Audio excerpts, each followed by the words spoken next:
నమస్తే, నేను మీ Yamuna. Welcome to our channel. Telugu ప్రజల ఆత్మగౌరవానికి ప్రతీకగా నిలిచిన నందమూరి తారక రామారావు 13 అడుగుల విగ్రహాన్ని రేపు హైదరాబాద్ అమీర్పేట్ మైత్రివనం సెంటర్లో ఎన్టీఆర్ గారి జయంతి సందర్భంగా తెలంగాణ సీఎం రేవంత్ రెడ్డి గారైతే రేపు ఆవిష్కరించనున్నారు. మరి ఈ కార్యక్రమానికైతే పలువురు రాజకీయ ప్రముఖులు, ఎన్టీఆర్ అభిమానులు అయితే హాజరు కానున్నారు. మరి ఈ అంశంపై మరిన్ని వివరాలు అందించేందుకు మనతో పాటు ఉన్నారు సీనియర్ జర్నలిస్ట్ దుర్గా కుమార్ గారు. నమస్తే సార్. నమస్తే అమ్మా యమున, మన వాండ్రా వీక్షకులకు కూడా. నగర నడిబొడ్డున ఎన్టీఆర్ విగ్రహాన్ని ఆవిష్కరించడానికి గల ప్రధాన కారణాలు ఏంటంటారు? మీరు చెప్పారు కదమ్మా, తెలుగువారి ఆత్మగౌరవ ప్రతీక అని. అండ్ తెలంగాణ ప్రజల ఆత్మ ఆ, స్పందన, గుండె స్పందన. ఎందుకంటే రామారావు గారికి తెలంగాణకి ఉన్న అనుబంధం విడదీయరానిది. ఎందుకంటే ఆయన నివాసం కూడా ఇక్కడే ఎంచుకుని అబిడ్స్లోనే ఉండేవారు, అబిడ్స్లో. రెండోది, ఆయన పార్టీ పెట్టింది కూడా ఆ రోజు ఉమ్మడి ఆంధ్రప్రదేశ్లో భాగమైన రాజధాని ప్రాంతమైన హైదరాబాద్ అయినా కూడా ఇప్పుడు విడిపోయిన తర్వాత తెలంగాణలోకి వచ్చింది కాబట్టి తెలంగాణతో కూడా ఆయనకి చాలా విడదీరాని అనుబంధం ఉంది. 1982లో ఆయన పార్టీ పెట్టినప్పుడు నేను ఈనాడులో కరీంనగర్ జిల్లా రిపోర్టర్గా పనిచేస్తా ఉన్నా. మేము అప్పుడు పార్టీ తరఫున కూడా చాలా కీలకమైన బాధ్యతలు కూడా నెరవేర్చాము. ఆ సందర్భంలో కూడా తెలంగాణలో పెద్ద వేవ్ లేదని అనుకున్నారు ఇక్కడున్న మహా నాయకులు.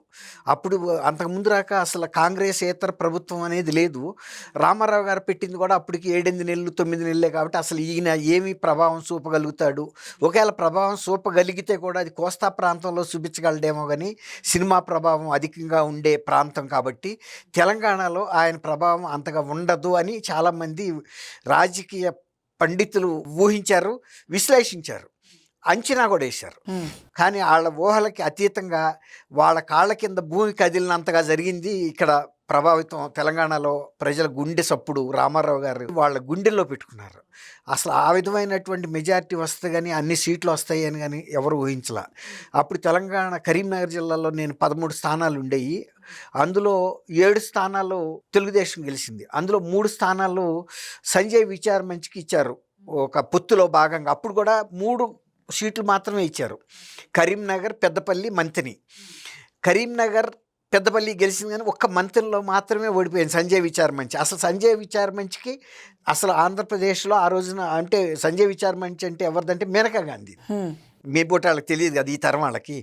అయితే మేనకా గాంధీ ఆ రోజుల్లో సంజయ్ విచార్ మంచిని జాతీయ స్థాయిలో పెట్టి యూపీలో అక్కడ ఇక్కడ కొన్ని సీట్లు అయితే గెలిచింది. కానీ ఆంధ్రప్రదేశ్లో కూడా ఆ రోజుల్లో ఆయన ఈ ప్రతిపక్షాలతో ఒక అండర్స్టాండింగ్లో ఉండి రామారావు గారు 3 స్థానాలు ఇచ్చారు. 3 స్థానాలు కూడా కరీంనగర్లోనే ఒకే వరుసలో బెల్ట్లో ఇచ్చారనమాట. అక్కడ మొత్తం 13లో 7 అంటే 5 తెలుగుదేశం, 2 సంజయ్ విచార్ మంచి. సంజయ్ విచార్ మంచి కంటూ అక్కడేం పెద్ద ప్రభావం చేయగలిగిన పరిస్థితి కాదు. తెలుగుదేశం ప్రభావమే వాళ్ళకు కూడా గెలవటానికి ఉపకరించింది. గోనె ప్రకాష్ రావు గారు కూడా అప్పుడు పెద్దపల్లి నుంచి సంజయ్ విచార్ మంచి ద్వారా గెలిచిన ఆయనే. ఇప్పుడు కూడా టీవీల్లో వాటిల్లో బాగా. అలాగే కే మృత్యుంజయం అని ఆయన తర్వాత కాంగ్రెస్లోకి వెళ్ళిపోయాడు, ఆయన కూడా అప్పుడు గెలిచాడు. అట్లా అనమాట. అంటే నేను ఎందుకు చెబుతున్నా అంటే తెలంగాణ ప్రాంతంలో కూడా గ్రామీణ ప్రాంతాల్లో కూడా రామారావు గారిని ఇప్పటికీ కూడా ఎంతో అభిమానంగా చూసుకుంటారు. ఇక్కడ తెలంగాణ ఎన్నికల్లో కూడా ఇప్పటికి కూడా దాదాపు ఒక 5-6% ఓట్స్ ఇప్పటికీ అభిమానులు, ఆర్డుకోర్ అభిమానులు ఉన్నారు తెలుగుదేశం పార్టీకి. మొన్న మధ్య చంద్రబాబు నాయుడు గారిని అరెస్ట్ చేసినప్పుడు కూడా తెలంగాణలో ఇంత ప్రతిస్పందన రావటానికి కారణం ఏంటంటే మొదట తెలుగుదేశం పునాది కొంత, చంద్రబాబు నాయుడు గారు ఈ సైబరాబాద్ తర్వాత ఐటీ సెక్టర్కి చేసిన సేవ కొంత. గ్రామీణ ప్రాంతాల్లోనేమో తెలుగుదేశం ప్రభావం ఎక్కువ ఉంటుంది. ఇప్పుడు హైదరాబాద్ లాంటి ఈ ప్రాంతాల్లో చంద్రబాబు నాయుడు గారి ప్రభావం ఎక్కువ ఉంటుంది. ఏదున్నా ఇద్దరు కలిసే కాబట్టి ఇప్పటికీ కూడా తెలుగుదేశం అనేది చాలా ప్రభావితమైనటువంటి పార్టీ. కాబట్టి రేవంత్ రెడ్డి గారు అది గ్రహించి మొన్న జూబ్లీ హిల్స్ ఉప ఎన్నికల్లో ఆయన ఒక వాగ్దానం కూడా చేశాడు. ఈ ఎన్నికలు అయిన తర్వాత, ఎన్నికలు కాబట్టి పెట్టట్లేదు, ఎన్నికలతో సంబంధం లేకుండా నేను అమీర్పేటలో పెడతాను. అమీర్పేటలో పెట్టడానికి గల కారణం ఏంటంటే అమీర్పేట మీరు ఇందాక అన్నారు చూసారా, హైదరాబాద్కి ఒక గుండె చప్పుడు. మెట్రో కూడా అదే మెయిన్ జంక్షన్, అదే కదా. అట్లాంటి ప్రదేశం అంటే అమీర్పేట. తర్వాత ఈ సాఫ్ట్వేర్ ట్రైనింగ్ సెంటర్స్ కూడా అక్కడ ఉన్నంత ఇక్కడ లేవు. రెండోది ఏంటంటే హైదరాబాద్కి కేంద్ర బిందువుగా ఉంటుంది ఒక రకంగా చూస్తే. దక్షిణ, ఉత్తర, తూర్పు, పడమర హైదరాబాద్ అన్నిటికీ మధ్యస్థంగా అంటే అమీర్పేట. అమీర్పేట వ్యాపారపరంగా కూడా ఒక ప్రాముఖ్యత సంతరించుకున్న ప్రదేశం, కొత్తగా డెవలప్ అయిన ప్రదేశం. ఎక్కువ అంటే బిజినెస్ అవన్నీ కోటి బిజినెస్ అప్పుడు అనుకునేవాళ్ళు. ఇప్పుడు అమీర్పేట ఈ ప్రాంతాలకు వచ్చేసింది, సోమాజిగూడ ఇటంతా కూడా. కాబట్టి ఆ ప్రాంతంలో పెట్టాను అని ఆయన అంత ధైర్యంగా డిక్లేర్ చేశాడు అంటే ఒక రకంగా కాంగ్రెస్ పార్టీ తరపున ఆయన ముఖ్యమంత్రిగా ఉండి కూడా మరి కాంగ్రెస్ను తీవ్రంగా వ్యతిరేకించినటువంటి రామారావు గారి విగ్రహం నేను పెడతాను అని అన్నాడు అంటే అది సామాన్యంగా కాంగ్రెస్లో వ్యతిరేకత రావాలి, అలాగే బీఆర్ఎస్లో కూడా వ్యతిరేకత రావాలి. ఎట్లా అంటే గతంలో చంద్రబాబు నాయుడు గారు అరెస్ట్ అప్పుడు కూడా వ్యతిరేకించారు. అట్లాంటిది మరి ఆయన కోస్తా ప్రాంతానికి చెందిన వ్యక్తి, కృష్ణా జిల్లాకి ఎన్టీఆర్ జిల్లా అని కూడా పెట్టారు విజయవాడ ప్రాంతానికి. మరి అయినా కూడా ఏ రాజకీయ పార్టీ కూడా అభ్యంతరం పెట్టలేకపోతుందంటే ప్రజల్లో ఆయనకున్నటువంటి అభిమానం దృష్ట్యా అభ్యంతరం కనుక పెడితే వీళ్ళ పరపతి పోతుంది. తర్వాత ఇంకోటి ఏంటంటే నిజంగా రేవంత్ రెడ్డి గారు చాలా ఒక రాజనీతితో పెడుతున్నాడు ఆ విగ్రహం పెట్టడం. ఆయనేమి యాదృచ్ఛికంగా పెడుతున్నాడని కాదు, ఒక లెక్క ప్రకారమే పెడుతున్నాడు. రేపు ఎన్నికల్లో ఎప్పుడైనా సరే ఆ బలంలో కొంతైనా కాంగ్రెస్కి రావాలి అంటే నేను అది ఉపయోగించుకోవాలి ఈ అవకాశాన్ని. ఒక 13 అడుగుల ఎత్తు 2 టన్నుల బరువు ఉండే ఒక కాంస్య విగ్రహాన్ని ఖచ్చితంగా ఆయన చెప్పినట్టుగానే మా మైత్రి వనం దగ్గర కూడల్లోనే పెడుతున్నారు. నిజానికి ఇప్పటికే అది చాలా బిజీ సెంటరు, అయినా కూడా ఎక్కువ స్పేస్ ఆక్రమించకుండా ఆ ప్రదేశంలో పెడితేనే దానికి ఆ ప్రాధాన్యత వస్తుంది, దానికి అంత ఒక పవిత్రత కూడా వస్తుంది. ఎందుకంటే రామారావు గారి కోసం అంత కూడల్లో కూడా స్థలం కేటాయించి పెట్టామంటే మాకు ఆయన పట్ల ఎంత గౌరవం ఉంది, ప్రేమ ఉంది, అభిమానం ఉందని చెప్పుకోవడానికి ఒకటి. రెండేది ప్రజలకు కూడా ఆ ప్రాంతంలో పెడితేనే వాళ్ళకి ఒక తృప్తి. రామారావు గారు లాంటి కీలకమైన రామారావు గారి విగ్రహాలు హైదరాబాద్లో లేవని కాదు, రసూల్పురాలో, బేగంపేటలో ఉన్నాయి, అనేక ప్రాంతాల్లో కూడా ఉన్నాయి, చాలా విగ్రహాలు ఉన్నాయి. మరీ ముఖ్యంగా అయితే రసూల్పుర అది పెద్ద విగ్రహం. అట్లాగే ఇప్పుడు ఆయన ఎన్టీఆర్ ఘాట్ కూడా ఉంది ఇక్కడ హుస్సేన్ సాగర్ పక్కన, అట్లా సెక్రటేరియట్ పక్కనే అక్కడ విగ్రహం ఉంది.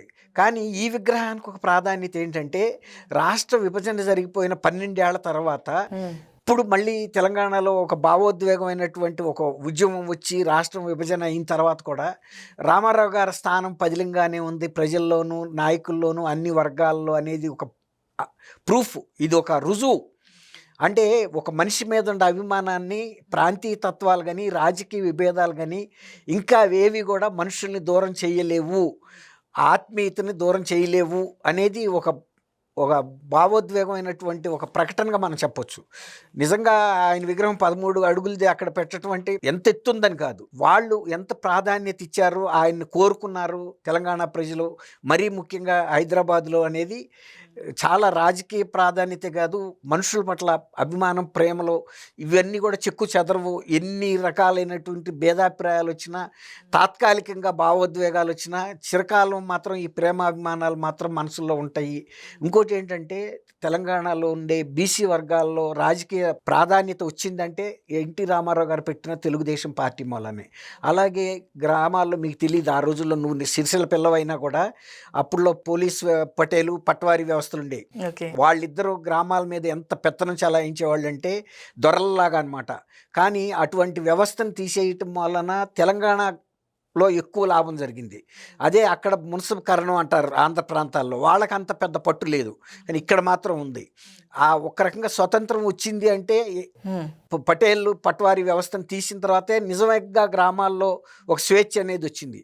అందుకని రామారావు గారు అంటే గ్రామీణ ప్రాంతాల్లో అంత గుండెల్లో పెట్టుకున్నారు. అందువల్ల రామారావు గారిని, తెలంగాణని విభజించి చూడలేము. ఆయన ఎక్కడున్నా కూడా ఆయన ఆత్మ మరీ ముఖ్యంగా హైదరాబాద్ మీద, తెలంగాణ మీద ఉంటుందనేది నేను కూడా ఆయనతో 82 ఎలక్షన్లో అంటిపెట్టుకుని తిరిగా కాబట్టి ఆ జిల్లాలో నాకు తెలుసు ఆయనకి ఎంత ప్రేమ ఉందో. ముఖ్యంగా కరీంనగర్ జిల్లా వాసులకి చాలామందికి రామారావు గారితో వ్యక్తిగతంగా కూడా అనుబంధం ఉండేది. ఆయన కూడా కరీంనగర్ జిల్లా వచ్చినప్పుడు ఎట్ హోమ్ లాగా ఫీల్ అయ్యేవాడు. అది నేను వ్యక్తిగతంగా కూడా గమనించా. ఇప్పుడు మనిద్దరం ఎట్లా కూర్చున్నాం అంతకన్నా దగ్గరగా కూర్చుని కూడా అనేక విషయాలు ఆయనతో నేను మాట్లాడా. అసలు ఆయన కరీంనగర్ వస్తే ఎంతో అభిమానంగా అందరిని పేర్లతో పిలిచేవాడు. తర్వాత అందరూ అనుకుంటారు ఆయన ఎక్కడో విందుల్లో అంటే విడిగా తింటాడు అనుకునేవాడు, అందరితో పాటు బఫేలో తినేవాడు ఆయన. తర్వాత ఆయన ఏదో పెద్ద నాన్ వెజిటేరియన్ తింటారు అనుకునేవాళ్ళు, 2 ఇడ్లీ 1 వడ తిని పొద్దున పాటు బ్రేక్ఫాస్ట్ ప్రచార రథం ఎక్కేవాడు. అంత సింపుల్ మనిషి ఆయన. కాబట్టి నువ్వు అన్నట్టు ఆత్మగౌరవ ప్రతీకే కాదు, తెలంగాణ ప్రజల గుండె చప్పుడు కూడా. మరి ఈ విగ్రహావిష్కరణ వల్ల రెండు తెలుగు రాష్ట్రాల మధ్య బంధం బలపడుతుందంటారా? బాగా బాగా ఇప్పుడు ఆంధ్రప్రదేశ్ ప్రజలే కాదు, తెలంగాణ ప్రజలే వాళ్ళ గుండెల్లో పెట్టుకున్నారన్నప్పుడు రామారావు గారు వాళ్ళిద్దరికీ కావాల్సిన వాళ్ళే. రామారావు గారిని అడిగితే తెలంగాణ కావాలా ఆంధ్ర అంటే రెండు నాకు ముఖ్యమైన అంటాడు. ఎందుకంటే ఆయన తెలంగాణ ఎక్కువ ఆదరించింది. ఆయన తెలంగాణలో వాళ్ళ బిడ్డలందరూ ఇక్కడ పెరిగారు కాబట్టి ఆయనకు అనుబంధం ఇక్కడ కూడా ఉంది. చిన్నప్పుడు ఆయన పెరిగింది మాత్రం అక్కడే, కృష్ణా జిల్లాలోనే. కాబట్టి ఆయన అక్కడ చిన్నప్పుడు ఎంత పెరిగాడో, తర్వాత ఆయన ఎక్కువ జీవితం తెలంగాణలో గడిపాడు. సినిమా జీవితం మద్రాసులో గడిపిన, ఒక్కసారి పార్టీ పెట్టిన తర్వాత మాత్రం ఇక ఆయన మద్రాసు వైపు తొంగి చూడాలి. ఆయన జీవితం అంతా తెలంగాణలోనే జరిగింది. ఆయన ఇక్కడే తుది శ్వాస కూడా వదిలారు. ఆయన అంత్యక్రియలు జరిగింది ఇక్కడే, ఆయన ఘాట్ కూడా ఇక్కడే కట్టారు. కాబట్టి తెలంగాణ వేరు, రామారావు గారు వేరు అనే మాట అనలేము. నువ్వు అన్నట్టు రెండు రాష్ట్రాల మధ్యలో మాత్రం రామారావు గారి విగ్రహం ఇంకా బంధాన్ని పెంచిందని అయితే చెప్పచ్చు. Okay, thank you sir. Thank you Yamuna, మన వీక్షకులకు కూడా.